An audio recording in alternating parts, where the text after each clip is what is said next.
What's going on? It's March 27th, and here are the reverse line movement picks of the day.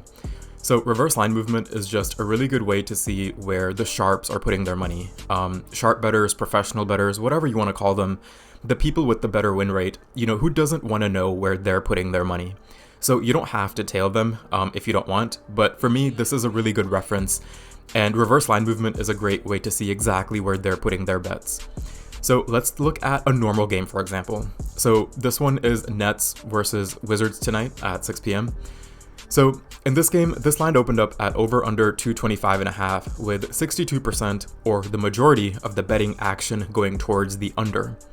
And so now that the majority is clicking one outcome over the other, you can see how they adjusted the line to go from 225 to 221, meaning they're trying to make the over look a little bit better. And this is how normally line movement works. Whenever there's a discrepancy in these numbers, whenever one side is kind of chosen a little bit more than the other, they're going to adjust the line to make the other outcome look more appealing. The end goal for bookmakers is always to have a 50-50 split. That way, they're ensuring a profit no matter, which outcome wins. This is normal line movement. But then compare that to Cavaliers versus Hornets tonight. So this line opened up at over under 207.5 with 70% of the betting action going towards the over. So even though at 207 people loved the over, they dropped it down to 206.5, making the over look even more appealing. So why would they continue to promote the outcome that the public was already loving? Well, the reason bookmakers do this is because the sharps have money on the under.